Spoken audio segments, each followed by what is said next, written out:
Right,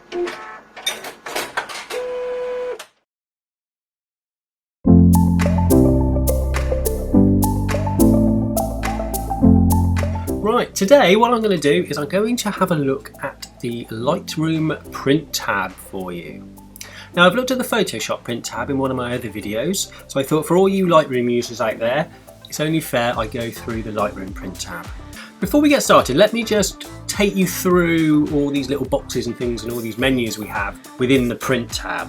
So on the left hand side here we have a preview window. Now this gives us a preview of our layout without an image in. Underneath that we have a template browser. Now this is where we can save our templates and save the layouts we have been creating to use at a future date. So if we have for instance an A4 with a 2cm border, I have that in my user templates down here and I can click on it and it will load it up for me.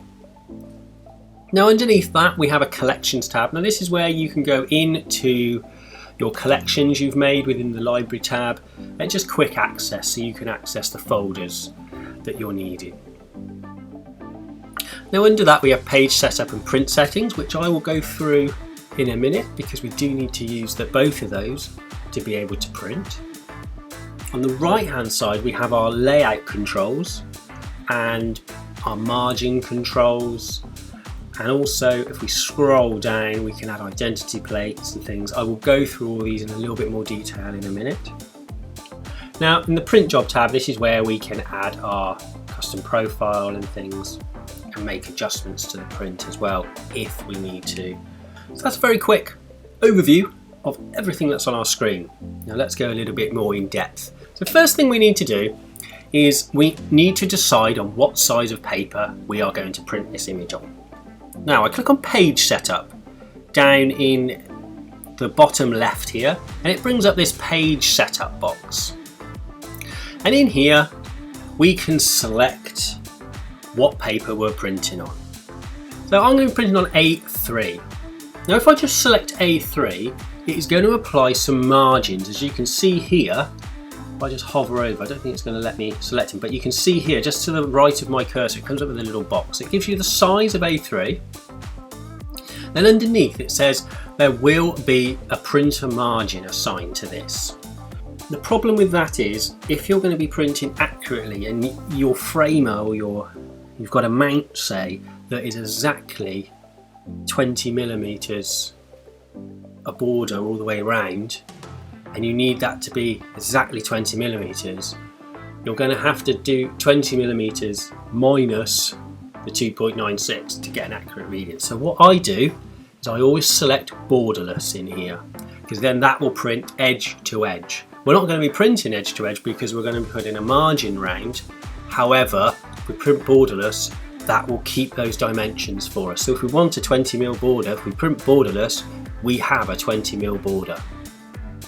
So if we just click OK, and as you can see the page size has changed. I was on A4 there and that has just changed for me. Now the next thing we need to do is just run down this right hand side. I'll just go through what we have up here. So we have a section called Layout Style. Now this is basically how many images we can have on a page, or in a layout should we say. So obviously we've got single image or contact sheet up here, and then underneath we've got picture package. Now this is where we can create different sizes of images using our cells here and our add to package. So we can set, if we really wanted to, we could set an image of 10 by say 20mm and add it to the package, and we get our tiny little picture at the top here of 10 by 20.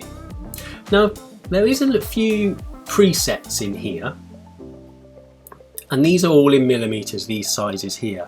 If you want to change any of these and add in your own presets and things, what you could do is just click the little arrow to the side and then you go down to edit, and that is where you can add your presets in. If you wanted to print more than one page, you can just click add and add page, and it will add in that for you. Also, if you click on a layout, you can adjust it with the sliders here as well. So you can really just create some layouts. Really useful for like page layouts if you ever wanted to do albums and things like that, because you can put layers on top of layers. The only issue with this is you have to use the same image in a picture package like this. You can also just save these here as a new template. So we could just say test 1 and we put it in user templates and it comes up here. So you can always pull this template back and use it later. Now, if you wanted to have different pictures in, we use the custom package here. So we can still add our blocks like we did. So we've got a little one there, a bigger one here. I'm just clicking the buttons here in add to package. When you do it, you could be a little bit more careful in the sizes you've got, but I've got my 3 sizes there and my tiny little one. You can always delete by pressing the delete key as well. So I've got my 3 there, and then what I can do is I can just drag pictures from my timeline and just pop them in. So let me just pop in a few here. And we've just got those pictures, and then we can print them as a package. And again, we can click the plus sign in the template browser and we can save this as well. So this is a custom one. Okay, and it appears here. So if we go to test, that becomes our layout, and whichever image you select in your timeline will become in that layout. If you click custom, then this layout appears, and then we can just drop the images in we would like. Today I'm just going to be concentrating on a single image though, but the other options are there, and the best way to do it is have a play with those. So I'll go back to my picture, what I'm going to do. Now, the next box down is image settings. Now this has just 4 little tick boxes in here. So zoom to fill, basically zoom the image in to fill the frame you have, or what Lightroom calls the cell. So if we untick it, that is the picture seeing the whole image at its full bleed. If I tick zoom to fill, it's going to fill the frame we have there. So it fills that cell that Lightroom calls, and that frame, shall we say. Now, rotate to fit is if you have your page set up, because I'm working in portrait here. If I put it in landscape, just by clicking on page setup and selecting landscape, you'll see the picture just flips around. But if I don't have rotate to fit, it won't. It will just stay in its portrait format. I always try just generally have rotate to fit on. Let me just pop it back in portrait by going into page setup and clicking the orientation. Okay, so the next one underneath is repeat 1 photo per page. If you tick it on and off, it doesn't do anything. However, if I go into single image and contact sheets up here and select a contact sheet, which will be, let me just find one, there we are, 4x5 contact sheet, which is a preset Lightroom template. Now, no other pictures are in there at the minute because I only have that one selected. But if I go select all, it will populate that contact sheet with all the other images I have in this timeline here. Now, if I select repeat with 1 image per page, you'll notice it just puts 1 in. Now, when I have everything selected and repeat 1 image per page turned off, down here you will see it is page 1 of 2, and you can use the arrows on the left hand side here to flick through your contact sheet, and that will give you a rough idea of how many pages it's going to be and how it's going to look, your contact sheet. If I tick repeat 1 photo per page, that number there jumps up to 33 because there's 33 pictures in my timeline. Then as you click through, it is the same image on each page as well. Usually for a contact sheet you have it off because you want to see all the pictures. But if you were sending these out and you wanted little proofs to people, that is how you put one image per page as well. Okay, so let me just go back to our original picture here. There we go. So I've got zoom to fill tick because I want to fill that frame, that cell, and also I've got rotate to fit on. Not so vital in this picture, but it's always nice to have it on just in case. Okay, now the next one is stroke border. Now this will add a stroke line around your print. You can make it as thick or as thin as you like. You can put a nice border around there. You can even change the colour. There you go. So you can make it as thin or as thick as you like. It's nice to have a thin stroke line around a portrait like this. Just helps with the black. You've got a solid black here, and it can pick out the black in the picture as well. Just adds to it. You can always turn it off though, and just have it like that. Okay, so the next tab we have down is the layout tab, and this is probably one of the most important ones we use. Layout and the color management tab we use the most.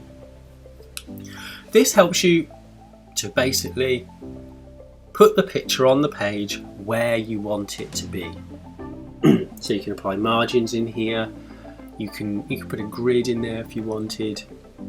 You can alter the size of the print as well using the cell size and things like that.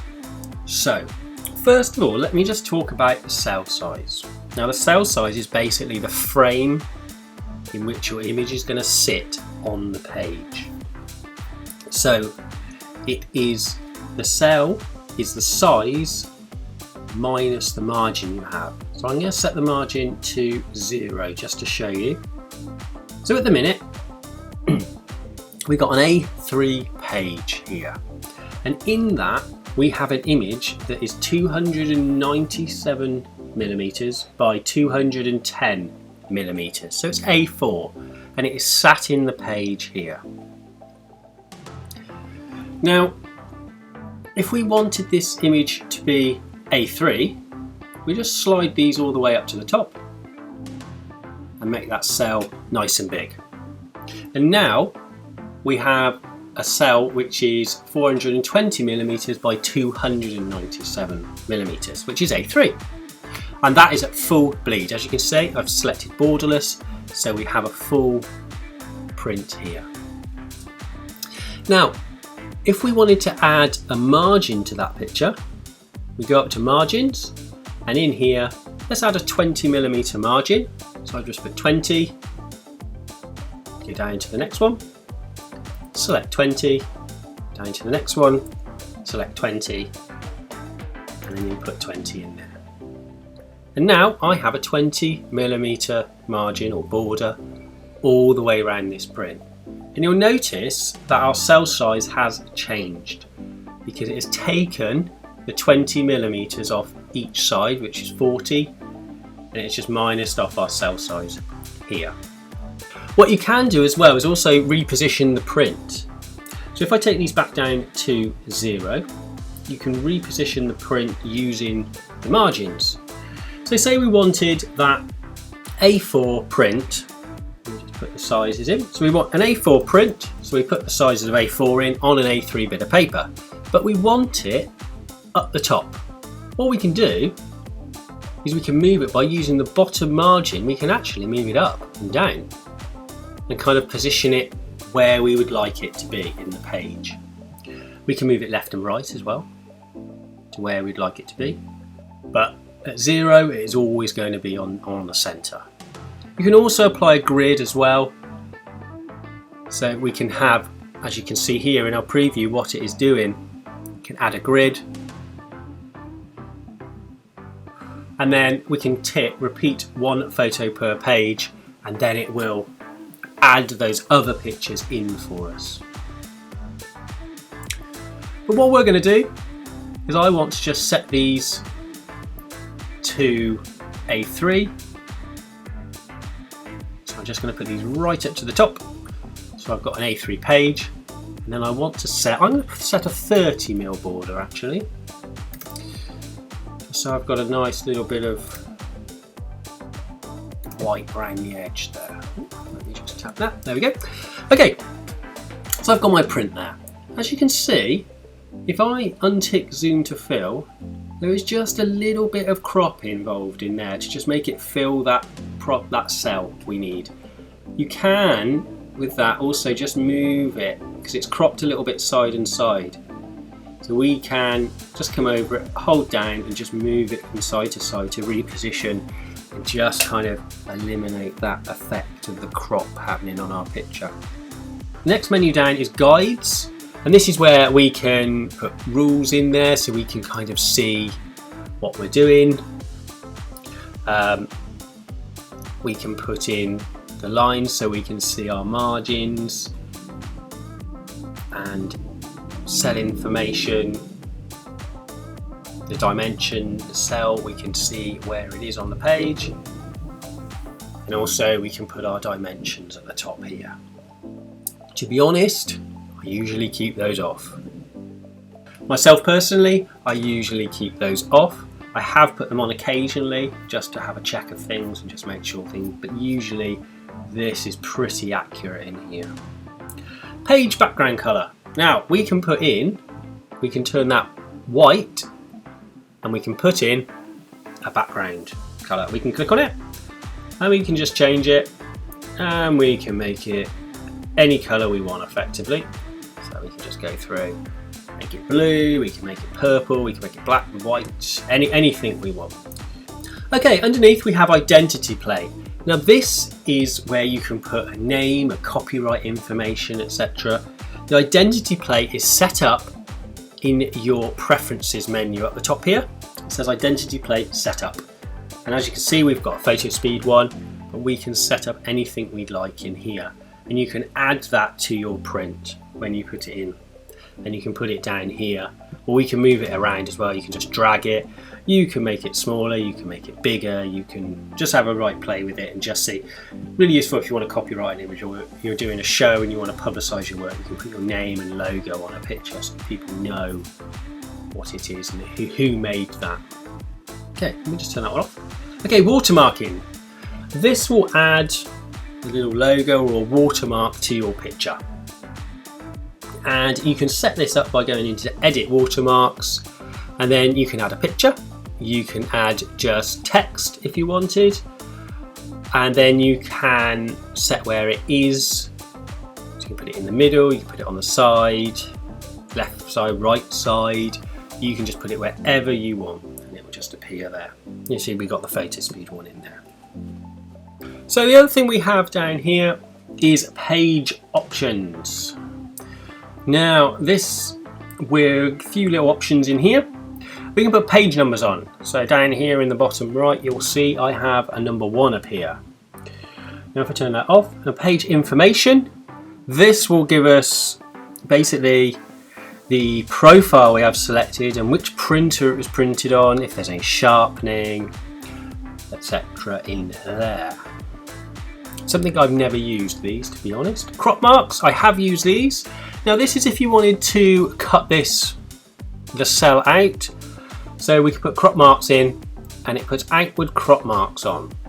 Now I always prefer inward crop marks, so we know where we're cutting and things. This is just a little bit easier because if you cut down here, you're going to cut the right hand ones off.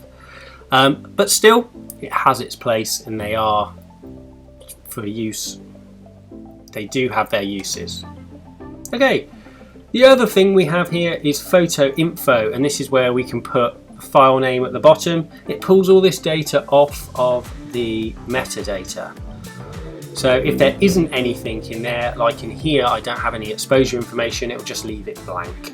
So I'll turn that off. And also underneath we can change the size of that information as well. Now, the most important tab we have is the print job tab. Now in here, this is where we select our profile and we do all our color management bits and hopefully profile the picture and make it print absolutely lovely. Now you've got two options. You can print to the printer, which is what we mainly do, or we can also print to a Jpeg file. Now the use of this is you can output this as a Jpeg with this border added and any watermarks and things. Quite useful if you're putting it on Instagram or anything like that and you wanted to add a watermark to the page and you just wanted to export it with a border around so it looks like what it's going to look like on the page. Really quite useful in that kind of way. Now, we're more interested in the printer side of things and actually printing this onto paper. So in printer menu we have something called draft mode. That basically knocks out all the controls underneath, so you can do a draft, just make sure you got your borders right and things like that on a plain bit of paper and things, just to kind of have a check of stuff. Now the next one underneath that is print resolution. Now I will say to keep this on 300 ppi. Now that is generally what the printers work at the best and a good average number to work on. Now underneath we've got print sharpening. Now you may think it's brilliant, we can add this in. I prefer to do all my sharpening in the Develop tab, because in here all we have is settings of low, standard and high, and I don't know what they are. I don't know what high is, how much it's going to sharpen by and how much low is going to sharpen by, etc. So I'd much prefer to do it in the Develop tab and just have that slider and those controls a lot more refined in there. And when you're adding some print sharpening, you can tell it if it's a matte or glossy paper as well. I generally keep that off though. 16-bit data I always have ticked. I don't think this is a JPEG, so it's not a 16-bit data file, but if you're working from a raw file and you were printing in here, then always have 16-bit ticked, because it will just add a little bit more to the gradient of your colours and really just smooth everything out a little bit so you get better colour effectively, so always tick it. Now the important bit is colour management under here, and this is where we can select our custom profile. We can decide if we're on perceptual or relative intent. If you haven't watched my video on rendering an intent on perceptual and relative, please have a look at it on YouTube as well, and that will explain what these two settings will do for you. Now the last setting we have underneath is print adjust. Now this can be, I say this can be quite useful if your prints are coming out dark and you don't want to necessarily darken your monitor down to match them. What you can do is put an adjustment in here of brightness and contrast. It does take a little bit of fiddling around though to do. I think it's easier just to darken your monitor perhaps. But the option is there to do it as well. So if your print's coming out a little bit dark in Lightroom, you can allow for that and add a little bit of brightness. Again, I prefer to do it in the Develop tab. Get your monitor calibrated first, get the brightness of the monitor right so you can kind of have a look and see what you're going to get, rather than just having a little bit of guesswork in the brightness and contrast. However, I do know people who use it to great success, so please have a play with it and just see how you get on. Okay, so that's everything set up in Lightroom. Now the last piece what we need to do is we need to click Printer. If you click print here, it will just print a print, and we haven't done any of the setup in the print driver or anything like that. When we click print or printer, we come up with our driver window here. This is the Mac driver window. And the one thing we are interested in is turning off color management if you're on a PC, and also selecting our correct media type. So if we're printing on a matte or a gloss or a pearl paper, say, or one of our fine art glossy papers. Our general rule is, if you're on an Epson, we set it to archival matte for any of our matte papers. And then either, if you're on a Canon, either matte photo paper or heavyweight fine art. Now, if you're on any other of our other papers, our fine art glossy papers like our Barytas and platinum gloss art fibres, or anything in our photo range like the pearl, luster, gloss, we say to put it on a semi-gloss, be it Epson semi-gloss here or Canon semi-gloss. They would do exactly the same job and create some great prints for you. Now here I'm going to be printing on platinum etching, so I will select archive or matte, and the last thing I need to do is click print. Now I hope that's been useful for you, a bit of a run through. As always, if you have any questions, just drop us an email or give us a call and I'm happy to answer any questions. But I hope that's been good, and that is the print module in Lightroom. I'll see you soon. Thanks then.